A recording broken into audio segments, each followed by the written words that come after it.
friends, and welcome back to Ghouls Night In, the spooky chat show with your best ghoul friends. I'm Penny Snark. And I'm Midge Munster. And it is officially August, and this is usually kind of the time of year that I start thinking about what I want to be for Halloween. Yes, all right. Just to give myself plenty of time to work on a Truly. costume. What about you, This Penny? makes, When do you start? this makes perfect sense to me, Mitch. Yeah. Yeah, I definitely, I already have tickets for an Halloween event that Heck I yeah. will be making a costume for, so I am also already in it. Yeah, you get it, you get it. But there was once a time where this was a very simple question. What were you going to be for Halloween? Because most costumes were homemade, and your options were basically like, do you want to be a ghost or a witch? Like, Sure. the costumes of the like 1920s, 1930s, even into the 40s were pretty limited. Lots of just like generic goblins and ghouls and devils and throw Sure. a sheet on your head and say boo. Until a company came along that really revolutionized the Halloween costume game. And so today I want to talk about the history of Ben Cooper Inc. Ooh, I'm excited. Yeah. So Ben Cooper was originally a theatrical costume designer. He was designing costumes and sets for places like the legendary Cotton Club in Harlem, as well as several edition of the Ziegfeld Folly Girls. Nice. Yeah, very cool gigs. But through that time period, things were changing a lot. The Great Depression happened. The like what am I trying to say? Like priorities of where Yeah. funds were going for costuming and things shifted. And so Ben Cooper Inc., as we now know it, was founded around 1937 as like a vaudeville and masquerade company. And then by the 40s, they were growing their Halloween costume catalog.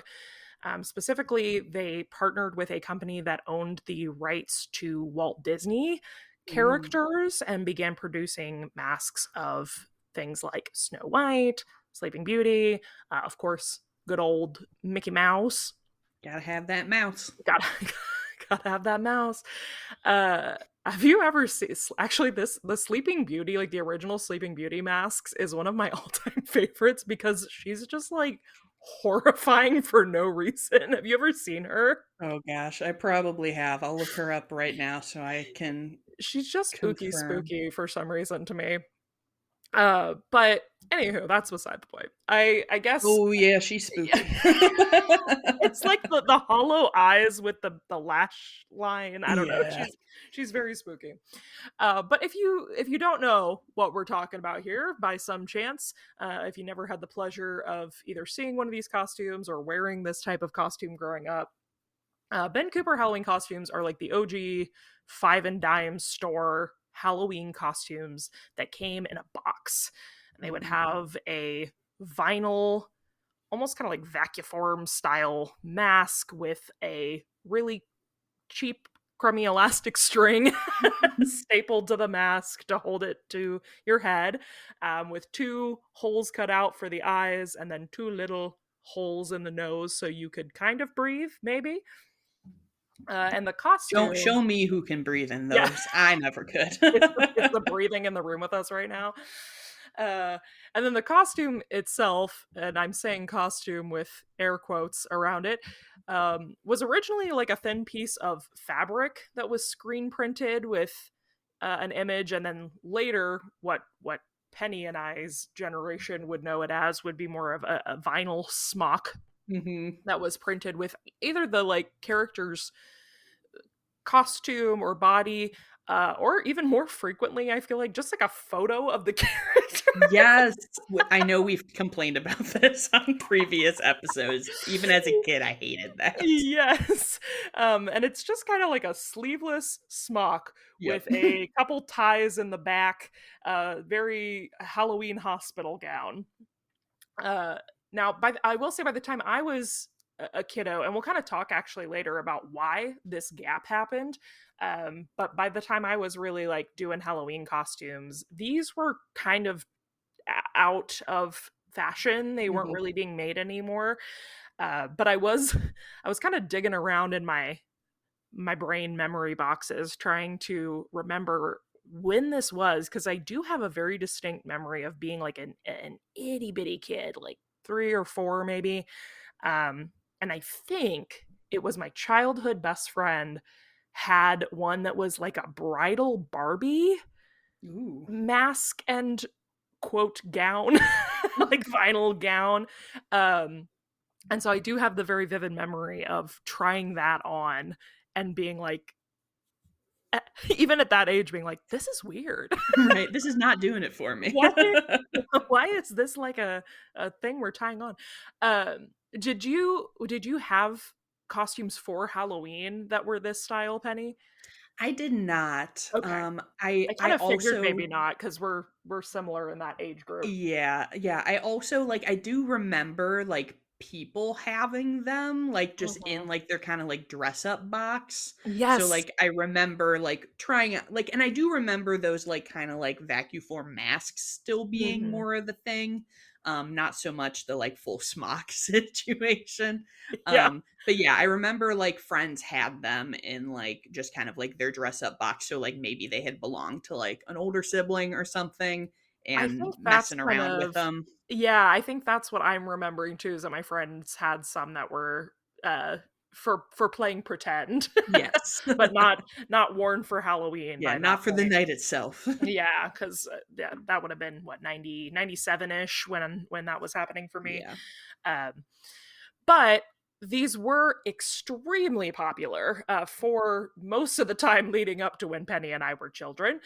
And there was a lot of good reason for that. Like I said, they've teamed up with this company to gain licensing to Disney characters, and that was the move that really established Ben Cooper as the Halloween company Mm. for costumes. Um, the Disney acquisition was huge because like they were not the first company to be doing this. And in fact, Collegeville, which is probably a name that a lot of Halloween people also would recognize, Collegeville Flag Company was making similar costume mask box sets, and they were doing this like as early as the 20s. They were Wow, yeah. making um licensed characters. They had the Lone Ranger like right out the gate. They were doing Popeye characters. So they kind of were the forefront of it, but Disney made Ben Cooper seem like the big legit Yeah. company. And so they went on to control close to 80% of the Halloween costume market by the Ooh, 1970s, which is huge. impressive, yeah. Very impressive. Very, very impressive. And a large part of that success was due to Ben Cooper and his brother, Nat Cooper. Their like foresight and speed of securing licensing to different pop culture characters. One of the big successes for them was the Star Wars franchise. Mm. They really took a chance on this film. They had no way of knowing Oh, yeah. if it was going to pay off. I read an interview with Halloween historian John James Miller, and he talked about the fact that like the Star Wars phenomenon was so unanticipated that even like Kenner Toys and like major toy manufacturing companies didn't have anything ready for Christmas Mhm. in 1977. And they were selling an empty box that had a voucher in it to be exchanged for Star Wars action Oh, figures when they wow. were available. And that's December, that's Christmas time. Meanwhile, that same October in 1977, Ben Cooper was selling hundreds of thousands of Darth Vader costumes. Oh, yeah. And keep in mind, like these masks, these costumes, the sculpts, like all of that production and everything took around 10 months to get right. So Star Wars A New Hope comes out in May of 1977. So in order to make sure they had costumes for October 1977, they were gambling on film licensing for this 5 months before Wow, the film yeah. had ever even been seen by an audience. uh, So obviously that risk paid off big Yeah, time. they made the right bet on that one. Yeah. And Ben Cooper Company retained the rights to Star Wars moving forward. So huge win for them. They also ended up getting a lot of like Marvel and DC. A lot of the big cartoon characters and things fell into their licensing. So they really were on top of their stuff and Yeah. had a really good eye for trend and like what was going to be popular next. Now, on top of their ever expanding catalog of licensed characters, Ben and Nat Cooper also were working constantly to try to innovate and make their own lines of characters, releasing them in different ways. Some of my favorites from this are the Hairy and Scary line of masks. That have like these ridiculous curly wigs attached to the top of the masks. A lot of like ghouls with big red hair and just wild, weird looking things. They also did a glitter and glow line, which had Ooh. glow in the dark paint, of course, on the masks and surprise, glitter What? on the costumes. I know, wild. Glitter on the smocks. And the big appeal of Ben Cooper was the cheapness of the costume. Yes. In the early days, their boxes sold for $3 a piece for the mask and the smock, which made it extremely accessible to people. And it made it great for children. That's not a huge investment from a parent for something your kid's gonna wear for one night. You can afford to grab them whatever costume they want. Um, and for the fact that they were affordable, they were not cheaply made. I mean, they were, but certain Yeah. extent. I mean, y'all know if you ever had one of these, like, Oh, yeah. yeah, the elastic might break on the mask or what have you, but the masks themselves are pretty surprisingly well made. If you've ever seen one of these costumes, like now from like an old version of them, or if you're a collector, a lot of them have held up surprisingly Yeah. well over time. Like the colors on the masks have stayed extremely vibrant. And a lot of this has to do with their use of what is called virgin vinyl. Mm. Basically, they were using a specific type of vinyl that didn't have any pre like coatings or preservatives or anything in it, so that the paint would adhere to the mask as best as possible. This is also what gives that classic like vinyl mask smell. The Ben Cooper smell is specific because of this use of the virgin vinyl. So when you're thinking of that like Halloween mask smell, that is because of this vinyl that they used. That's very cool. Yeah. Although I Uh, do hate that smell. do you? Oh, I see, do. I love it. Are Ooh. are you like a person that doesn't like the smell of the Halloween store? Yes, it gives me a Oh headache. no, Jennifer. I I mean, know. it does kind of give me a headache too, but I feel like it's the headache that's worth it, you know? I've had headaches for a lot worse recently. That's fair, that's fair. Yeah, every time I go into a Halloween store, I'm just like, "Why is this happening?" You're wearing one of those like swimmer's nose plugs. Yes. Uh, but yeah, so Ben Cooper is kind of the reigning king of Mhm. Halloween for the better part of the 70s and 60s, 70s, and 80s. And the product is cheap to manufacture. They're selling them like hotcakes. Everything's going pretty well for them. So what the heck happened? Why don't Yeah. we have Ben Cooper when you go to the Spirit Halloween in the year of our God's 2024? Where is Ben Cooper? Where is he? Where'd he go? Well, something kind of unprecedented happened, which I believe we have chatted a bit about this before on the pod, and it had nothing to do with the company itself or any of the companies.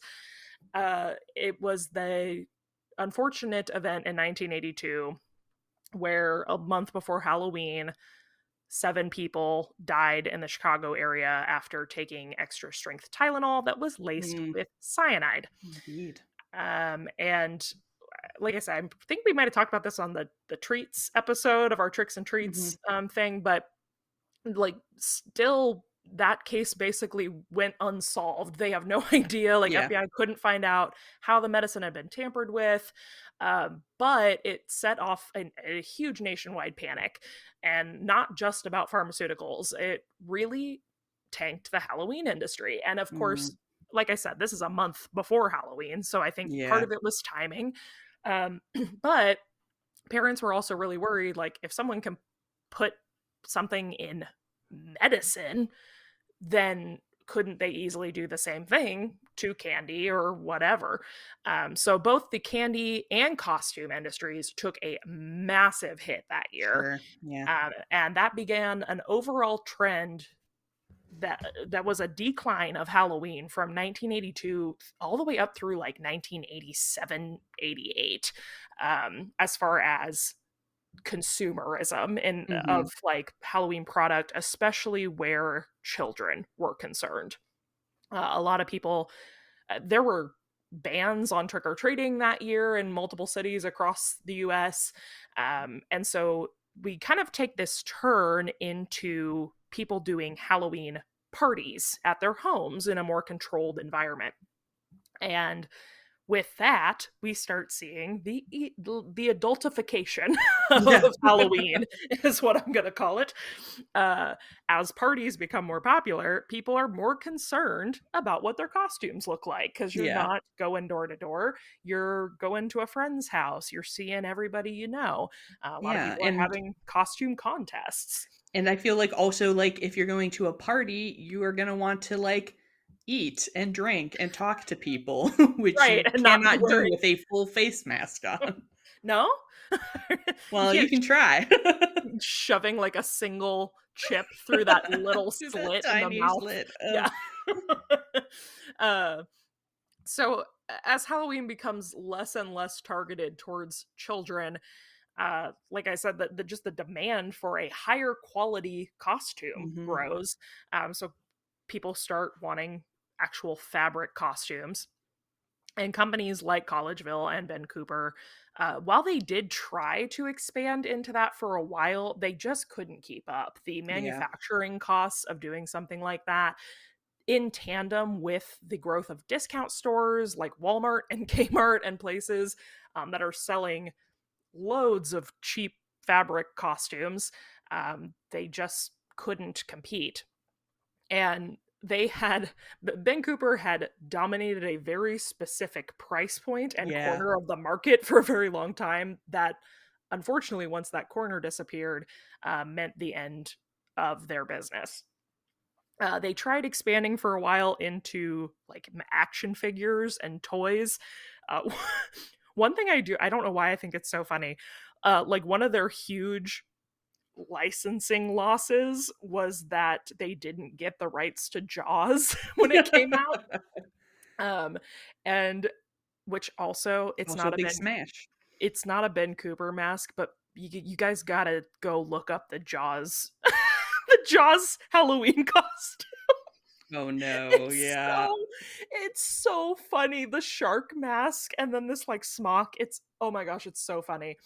Um But so they lose Jaws, and so Ben Cooper's company released an action figure that was just called Shark! Exclamation Shark! And that didn't go for unknown Yeah, reasons, didn't for go over super for well. unforeseeable reasons. Yeah. Um Toys did not go well for them. And of course, again, then we're talking increased manufacturing costs for things like that. So the company declares bankruptcy twice before finally being sold to the competitor Ruby's Costume Co. in 1992. And Ben Cooper, the name, was Mhm. dissolved under that company. So, for those keeping track at home, Midge was born in 1993. Ben Cooper no longer exists by the time I am a human being in the Yeah. world, which is why I never had these costumes. But Ruby Costume Co. did retain all the like hundreds of licenses that Ben Cooper had collected over the years, so they were able to kind of take over that aspect. Mhm. But thankfully, that was not the full end for Ben No. Cooper Inc. Today, obviously, the masks and costumes are highly collectible.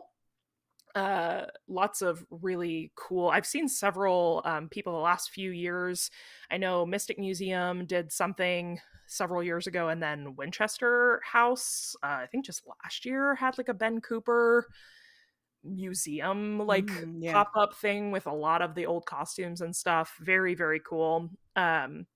Also, Ben's son, Ira, and his daughter resurrected the brand. They bought it back from Ruby's in 2016.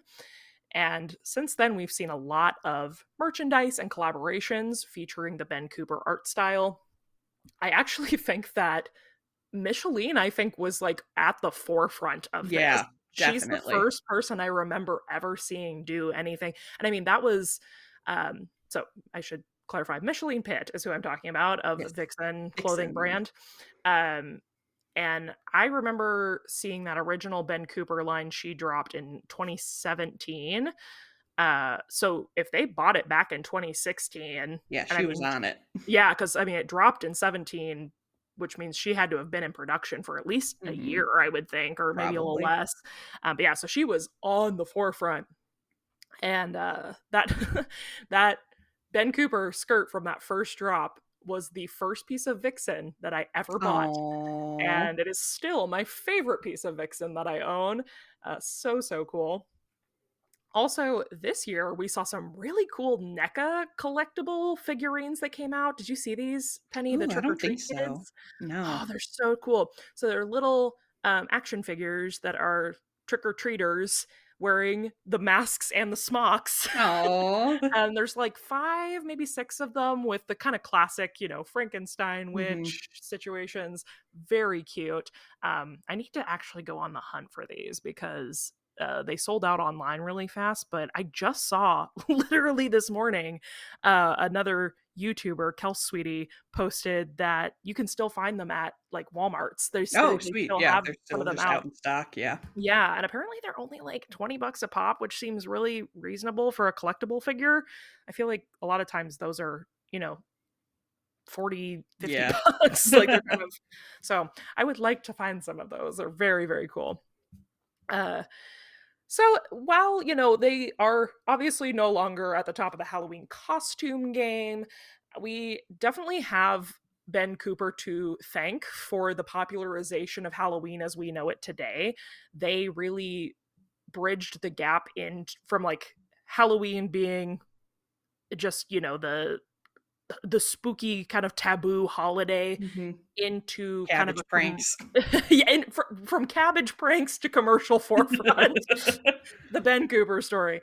Uh, and of course, that we don't know really if that's a good thing or a bad thing. Sure. There were beauties about Halloween pre-commercialism, but I definitely know that we would not have the insane access to costumes and decor and things that we have today. There would be no Spirit Halloween without Ben Cooper, Yeah, for sure. and that's pretty cool. And so many people have just spooky, priceless memories of like the smell of that virgin vinyl and the Yes. whooshing of a cheap smock on Halloween night, and that's priceless. That's very special. So I wanted to take a moment today to give Ben Cooper, Nat Cooper, the Cooper family, and their company some credit for just really doing some cool stuff in the Halloween world. And if this is your first time really learning about this, I hope you go check out um, like the art style and everything, and Mhm. just go do a deep dive of like the mask collections and the different characters. It's really really cool. It's also kind of a history lesson in the sense of you can really see what was popular at the Yeah, time by what masks were churning and burning totally. at Yeah. what time. I think most people, like, if you look into it, you've probably seen these and just, like, not known, like, what name to attach to it. If Yes, you're a Halloween exactly. person, I'm sure, like, if you've looked at vintage Halloween, you've seen, like, photos of these, and so it is cool. One of my favorite things, I really enjoyed last year, at Midsummer Scream, there was, like, a costume still in the box, a vintage one Yes. that I was admiring. That was my first time, like, seeing one in person, and it was pretty Yeah. cool.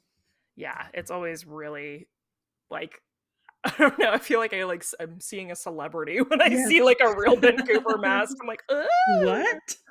Still to this day, one of my biggest thrift scores ever, was that I found 2 original Ben Cooper masks, not in a box or anything, and they've got some damage, but I was at this antique mall that I go to all the time, and they were just, like, hanging on a wall, like, kind of in a weird spot where it Mhm. almost looked accidental. I was like, what is that? What are these doing?" And they were $2 a piece, Oh, and I bought them. I've got a witch and a devil, and they are, like, my prized possessions. yes. Oh my And at gosh, the that's such a time, find. that was probably 20 I was working at the sushi place. That had to be, like, 2015, 2016. I didn't even really know what I had. Yeah. I Yeah. didn't I just knew, I was like, "That's cool, and that looks Right? like It's old like, "Ooh, cool Halloween," and Halloween." Yeah. I never see old Halloween. So that was very exciting, and I love those very much. They're very, very cool. That is a Uh, treasure. I'll take a little pic. We can post them to the stories or something Yeah. when this episode goes out. But thank you all so much for listening today. I really enjoy talking about this kind of stuff. And if you are enjoying listening to the podcast, we would love to hear from you. We can take reviews or ratings wherever you listen to your podcasts.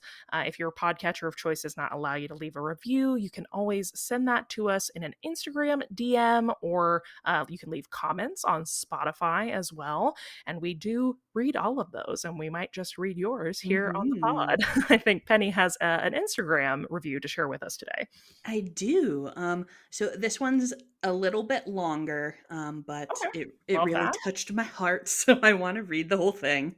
So this is from Ingrid, and she writes, "Hi Penny and Midge. I can't leave reviews where I listen to your podcast, but I really want to share a little about how much I love Ghouls Night In.